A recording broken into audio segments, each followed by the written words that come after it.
Okay चल, clubbing of income exactly क्या है देखो। क्लबिंग में basically there are sections from section number 60 to section number 64। अभी क्या बोला है क्लबिंग में एक चीज बहुत सिंपल बोला है कि मेरे पास असेट है, I transfer that asset to somebody else. Okay, मेरे पास एक असेट है, एक समझ फिक्स डिपॉजिट है। फिक्स डिपॉजिट मैंने क्या किया, मेरे नाम पे फिक्स डिपॉजिट है, I am falling under 30% tax bracket. तो हुआ क्या कि मैंने वो फिक्स डिपॉजिट किसी और के नाम पे ट्रांसफर किया और वो इनकम कमाता है और वो उसका टैक्स ब्रैकेट कम है। इन दैट केस जो मैं कमाता था एफडी पे इंटरेस्ट, वो 30% पे टैक्स लगता था। अभी वही चीज जब भी वो कमाता है उसको कुछ टैक्स लगता ही नहीं है। तो गवर्नमेंट को ये समझा, गवर्नमेंट ने बोला कि ये टैक्स प्लानिंग करने के लिए उन्होंने टैक्स प्लानिंग करने के लिए उन्होंने ये ट्रांसफर किया था। And that's why clubbing of income will get introduced, and in this case even though I have transferred the asset, even though that person is earning income, but still it will be clubbed in my hands. सबसे पहला transfer of an income without transferring the asset, मतलब क्या, मैंने bank को बोल दिया भाई bank मेरा जो फिक्स डिपॉजिट है ना, प्लीज इंटरेस्ट मुझे मत पे करना, इंटरेस्ट डायरेक्टली मेरे कोई स्पाउस को पे करना या तीसरे पर्सन को पे करना। ये कितना सिंपल है। गवर्नमेंट ने बोला कि क्या लिखा है कुछ, तो इसके वजह से गवर्नमेंट ने बोला नहीं नहीं नहीं, ये तो तेरे हाथ में क्लब होने वाला है। Point number 1। Point number 2, revocable transfer of an income generating asset. मैंने कुछ ट्रांसफर किया बट इट इज रिवोकेबल, मतलब क्या कि जब भी मुझे इंटरेस्ट मिलता है ना, ओके फॉर एग्जांपल मैं 30% टैक्स ब्रैकेट में हूं, मेरे पास एक डिबेंचर है फॉर एग्जांपल, वो डिबेंचर पे इंटरेस्ट मुझे मिला तो 30% टैक्स लगेगा। तो मैंने क्या किया, ये असेट मैंने तुझे ट्रांसफर किया जब भी इंटरेस्ट आने का टाइम आया, इंटरेस्ट तुझे मिला and I took the asset back. Understanding? तो ये जो ट्रांसफर है ना वो रिवोकेबल है। रिवोकेबल मतलब क्या, रिवोकेबल मतलब जो ट्रांसफर है वापस देने वाला हूं मैं असेट।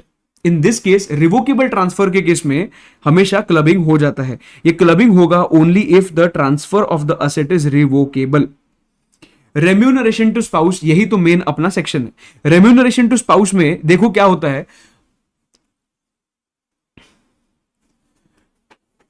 मैं ओके आई टेल यू कि ये पर्सन है, एक 1.5 घंटा देख दीजिएगा, मेरा लगातार है सीए में फाइनल, फिर सीए में यही बैठ के अच्छा ब्रेक देके उधर कंटिन्यू कर लीजिएगा। किधर करें? पढ़ाने के लिए पढ़ा। हाँ उधर करो, हाँ। ठीक है चलेगा। Okay, there is a person here, ये पर्सन है, उसका एक कंपनी है, एक पर्सन है उसका एक कंपनी है, वो कंपनी में उसका एक सब्सटेंशियल इंटरेस्ट है। This person has a substantial interest in this company and this company pays remuneration to my spouse. वापिस, this person has a substantial interest in the company and company is paying remuneration to spouse. और ये spouse है, she does not have any qualification और knowledge. अगर उसके पास qualification और knowledge नहीं होगा और उसको अगर कौन सा रेम्यूनरेशन पे हो रहा है, देन इन दैट केस वो उसके हाथ में क्या, उसको जो भी इनकम मिलता है वो मेरे हाथ में क्या हो जाएगा, क्लब हो जाएगा। ओके सर, क्लबिंग कितने का होगा, 6 लाख का होगा, जितना उसको रेम्यूनरेशन मिलता है उतना। ठीक है, उसके बाद हम लोग बात करते हैं कि मेरा सब्सटेंशियल इंटरेस्ट मतलब क्या, मेरा खुद का होना चाहिए क्या, नहीं, मेरा हो सकता है along with that spouse, brother, father, mother, sister, linear ascendants and linear descendants, ये सब कुछ मिला के मेरा क्या हो सकता है, सब्सटेंशियल इंटरेस्ट कंपनी में हो सकता है। Okay, if the spouse has qualification और नॉलेज, अगर उसके पास क्वालिफिकेशन होगा तो शी डिजर्व्स दैट अमाउंट, सो मुझे क्लबिंग नहीं होगा। क्वालिफिकेशन नहीं होगा ना तो ही प्रॉब्लम इधर फेस होता है। ठीक है, सो अगर दो चीज होता है, दो चीज तुम लोगों को एग्जाम में देखनी है। नंबर 1 कि मेरा सब्सटेंशियल इंटरेस्ट वो कंपनी में होना चाहिए। नंबर 2, रेम्यूनरेशन जो पे हो रहा है, रेम्यूनरेशन जो पे हो रहा है वो किसके लिए हो रहा है, स्पाउस को हो रहा है। ठीक है, स्पाउस को हो रहा है। और तीसरा, उसका क्या नहीं चाहिए, क्वालिफिकेशन नहीं चाहिए। If all the 3 conditions are satisfied then in that case जो भी इनकम उसको मिला वो क्या हो जाएगा दोस्त, क्लब हो जाएगा। ठीक है, ओके। अभी क्या होता है कभी कभी कि ये पर्सन है, ये भी पर्सन है, इसका एक हाइपोथेटिकल एग्जांपल है, इसका एक होल्डिंग है 18% का, मेरे स्पाउस का भी होल्डिंग है 13% का। सो दोनों मिला के if you think from this person perspective, तो मेरे रिलेटिव के साथ मोर देन 20% का सब्सटेंशियल होल्डिंग है, बराबर, सब्सटेंशियल इंटरेस्ट। और वो कंपनी जो है, वो कंपनी दोनों को रेम्यूनरेशन पे कर रहा है। You think from this person perspective, 3 conditions. Number 1, along with relatives, can I say that there is along with relatives, can I say there is substantial interest? Number 1.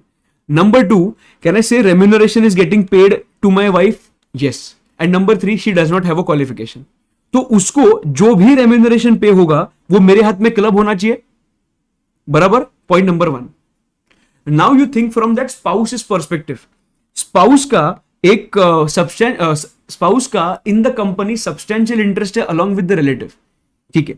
After that company is making a payment of remuneration to that person जो husband है, और वो husband का भी qualification नहीं है, तो उसको जो भी रेम्यूनरेशन मिलना है वो क्लब हो जाएगा. यस, वो रेम्यूनरेशन क्लब हो जाएगा. द पॉइंट इज कि दोनों के एक दूसरे को क्लबिंग करते बैठेंगे क्या? नहीं. तो उन्होंने बोला कि जिसका अदर इनकम हायर है ना, उसके हाथ में क्लबिंग होगा. किसका इनकम हाई है?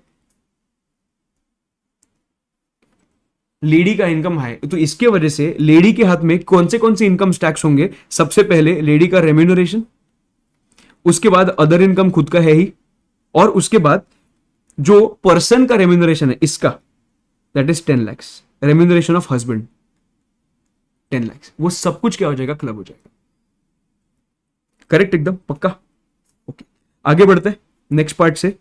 अगर transfer of an income yielding asset other than house property to spouse, याद है सेक्शन 27 जब भी मैं डिस्कस कर रहा था तुम लोगों को वही बोला था कि हाउस प्रॉपर्टी छोड़ के मैंने अगर कौन सा असेट उसको ट्रांसफर किया है स्पाउस को, तो उससे जो भी इंटरेस्ट जनरेट होगा, इनकम जनरेट होगा, वो मेरे हाथ में क्लब हो जाएगा. बट जब भी ट्रांसफर हो रहा है, ध्यान रखना, जब भी ट्रांसफर हो रहा है at that point of time you should not be sorry, जब भी ट्रांसफर हो रहा है तभी there should be a relation of husband and wife between those two persons.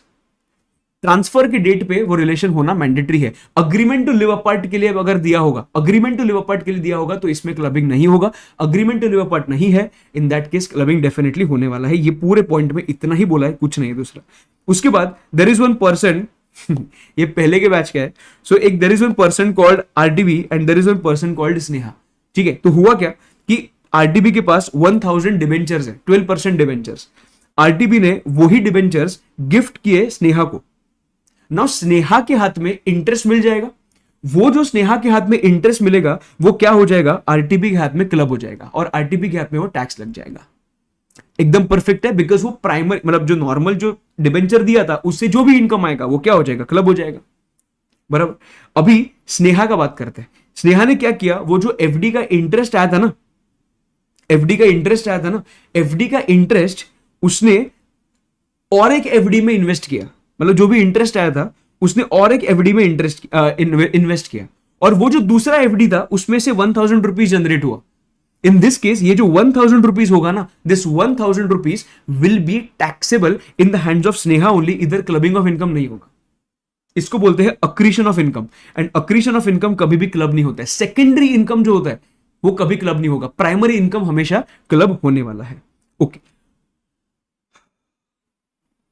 अगर तूने असेट ट्रांसफर किया सन्स वाइफ को विदाउट कंसिडरेशन तो भी सेम ट्रीटमेंट आएगा. अब स्पाउस ने तो सन्स वाइफ, सेम ट्रीटमेंट.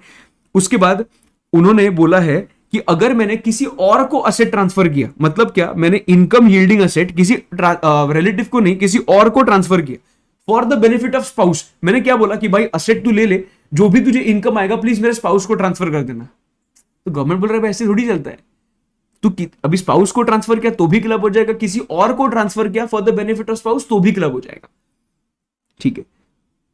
तूने बोला हाँ थर्ड पार्टी को ट्रांसफर करके बोला जो भी बेनिफिट होगा वो सन्स वाइफ को देना. अरे गवर्नमेंट बोल रहा है सेम चीज है तो भी क्लब हो जाएगा. Main point minor income. Minor income मतलब क्या? माइनर का जो भी इनकम होता है वो पेरेंट के हाथ में क्लब होता है. कौन सा पेरेंट? जिनका इनकम इज हायर. एक बार क्लबिंग वो पेरेंट के हाथ में चालू हुआ उसके बाद वही पेरेंट के हाथ में क्लबिंग होगा. बाकी एवरी ईयर जो इनकम चेंज होगा उसके बेसिस पे क्लबिंग चेंज नहीं होगा. बट देयर आर 3 केसेस जिसमें क्लबिंग एप्लीकेबल नहीं होगा अगर वो एक मैनुअल वर्क है. वो क्या है? Manual work. दूसरा, there is income is due to skills and talent. Number 2 and number 3 income is suffering minor is suffering from disability. ये तीन सिचुएशंस में अगर पैसा मिला है माइनर को तो उसके ही हाथ में टैक्स होगा, उसको ही रिटर्न भरना पड़ेगा उसके नाम पे. ठीक है. और अगर माइनर के केस में क्लबिंग हुआ ना, माइनर के केस में क्लबिंग हो किसके हाथ में होगा? जिसका इनकम हायर है. पॉइंट इज तो क्लबिंग हुआ तो 1500 rupees per annum per child. There is no restriction on children. No restriction on children. कुछ रिस्ट्रिक्शन नहीं है, एकदम परफेक्ट। ये भी हो गया। ओके, अभी transferred asset is invested in the business. हुआ क्या, अमिताभ ने जया को गिफ्ट दिया 10 लाख रुपए का। अमिताभ ने जया को गिफ्ट दिया 10 लाख रुपए का। अभी जया ने उसके बिजनेस में वो इंट्रोड्यूस कर दिया। अभी अगर जया ने जो 10 लाख रुपए इंट्रोड्यूस किया है वो अगर उसके ओपनिंग कैपिटल में आ रहा है, जया ने जो भी उसके अमाउंट में, जो भी उसके बिजनेस में इंट्रोड्यूस किया है वो अगर उसके ओपनिंग कैपिटल में आ रहा है, देन इन दैट केस वो बिजनेस से जो भी प्रॉफिट जनरेट होगा, जो भी प्रॉफिट जनरेट होगा ना, profit, this profit will be clubbed to the extent of, मतलब कितना क्लब होगा। अगर फॉर एग्जाम्पल मेरा जो ओपनिंग कैपिटल है उसमें क्या है, खुद का 20 lakhs एंड गिफ्ट का 10 lakhs, सो 30 lakhs टोटल कैपिटल है। सो कैन आई से 1/3 is my is gifted amount? Yes. तो जितना प्रॉफिट जनरेट हुआ उसका 1/3 will be clubbed in the hands of the transferor of the gift. मतलब 6 lakhs का 1/3 मतलब कितना, 2 lakh rupees will be clubbed in the hands of the transferor. But अगर जो जया को जो पैसा मिला था वो start of the financial year introduce नहीं हुआ, middle of the financial year introduce है, मतलब मेरे ओपनिंग कैपिटल में वो नहीं है, मेरे वो ओपनिंग कैपिटल में नहीं है, देन इन दैट केस वो साल में क्लबिंग नहीं होगा। जो साल में ओपनिंग कैपिटल में आएगा मतलब नेक्स्ट ईयर, तभी वो क्या हो जाएगा दोस्त, क्लबिंग प्रोविजंस एप्लीकेबल हो जाएंगे। एचयूएफ के केस में भी सेम है। अगर मैंने कौन सा प्रॉपर्टी एचयूएफ को ट्रांसफर किया है तो एचयूएफ को जो भी इनकम आएगा वो किसके हाथ में क्लब होने वाला है, मेरे ही हाथ में क्लब होने वाला है। उसके बाद एक्स ने एक सेल्फ ऑक्यूपाइड प्रॉपर्टी ट्रांसफर किया टू एचयूएफ,